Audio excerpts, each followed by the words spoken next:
गाली गलौज और ये शराब बीड़ी सिगरेट और फैशन और टेलीविजन और ये सारी चीजें आपको बहुत छोटी दिखाई देती। मैं अपना टाइम कहाँ वेस्ट कर, मैं अपने आप को कहाँ परमेश्वर के अलावा मैं दुनिया के अंदर में कहाँ सड़ा, ये चीजें छोटी दिखाई देगी।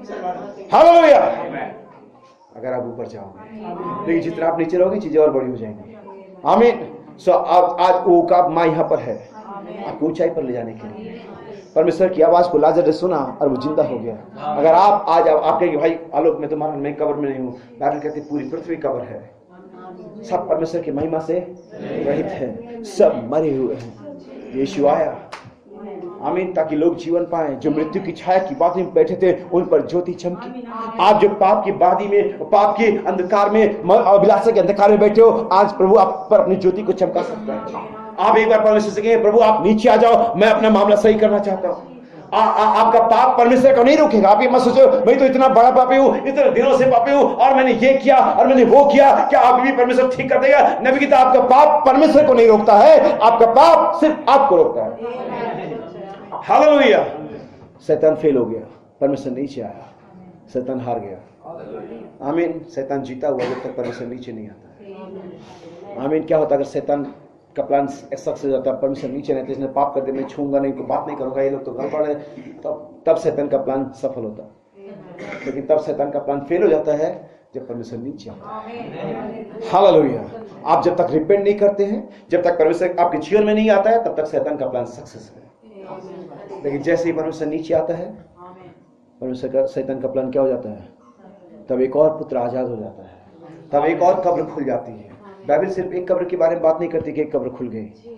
इससे पहले कि यीशु की कब्र खुलती, बहुत ही कब्रें खुल गई थी। आमीन। क्या नहीं खुल गई थी? जब यीशु मसीह कलवरी पर चिल्लाया विद द लाउड वॉइस, देखा आपने, उसकी तेज आवाज हमेशा कब्र को खोलती है। जब वो जिंदा था चिल्लाया, लाजर की कब्र खुल गई। जब वो कलवरी पर मर रहा था चिल्लाया, बहुत सारी कब्रें खुल गई। और जब आज भी चिल्लाएगा विद द साउंड, तो बहुत सारी कब्रें फिर से। और मैं उन्हीं कब्रों में से एक व्यक्ति हूँ।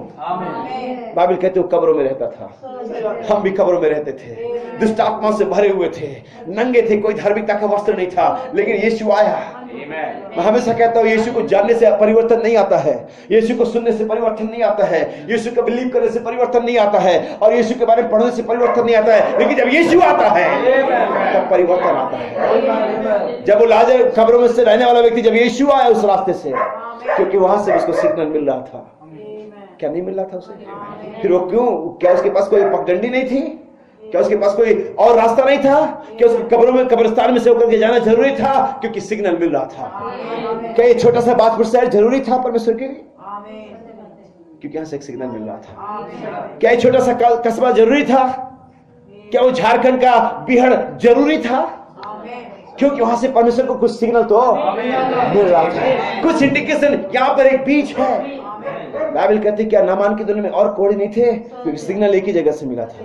क्या सारपत की दुनिया में और विधवाएं नहीं थी? क्योंकि सिग्नल एक ही जगह से मिला था। क्या हमारे इस 7 अरब जिंदा लोगों में यही 25-40 लोग हैं जहां से सिग्नल मिलेगा? परमेश्वर छुड़ाने के लिए नीचे आ जाएगा। परमेश्वर को ऐसा सिग्नल मिला, परमेश्वर की आवाज नीचे आ गई with loud voice, Lal car के साथ, परमेश्वर के शब्द के साथ, परमेश्वर की तुरई के साथ परमेश्वर को जिला उठाएगा। अगर आप उसे सुनेंगे तो जो सुनेंगे सुनने से मतलब सिर्फ कान में आवाज आने से नहीं है।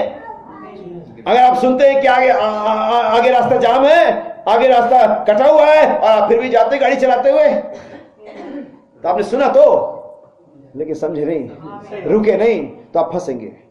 लेकिन आप सुनेंगे तो बचेंगे। संदेश सुनेंगे। अच्छा भाई ने बहुत बढ़िया प्रचार किया, सुना हमने बहुत, मुझे पूरा याद है, पूछ लो मुझे, अगले संडे तक याद रहेगा। आप मरे हुए हो और आप मरोगे।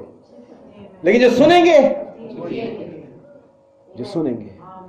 जो शब्दों में जो सुन करके ग्रहण करेंगे, वो क्या करेंगे?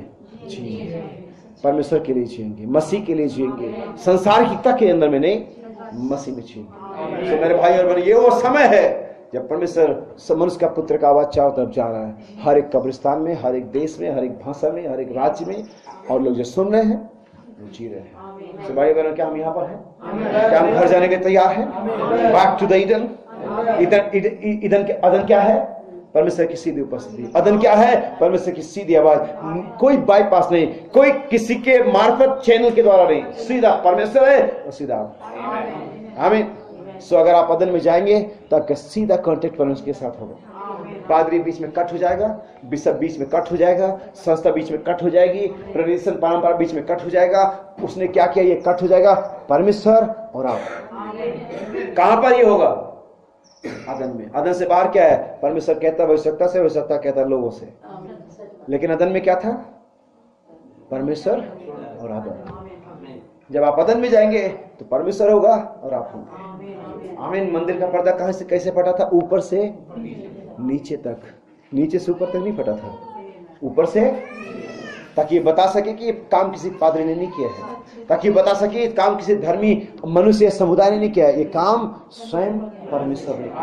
हम यहाँ पर हैं। क्या आप इसके लिए तैयार हैं? क्या आप घर जाने के लिए तैयार हैं? जुबली का नरसिका फूका जा रहा है। आपके पास पैसा हो या ना हो, प्रकाशित 22:17 का अंतिम पुकार, जिसके पास रुपया हो वो भी ले ले, जिसके पास ना हो वो भी ले ले। जुबली का नरसिंगा फूका जा रहा है, जिसके पास हो वो भी आजाद हो जाए, जिसके पास ना हो वो भी आजाद हो जाए।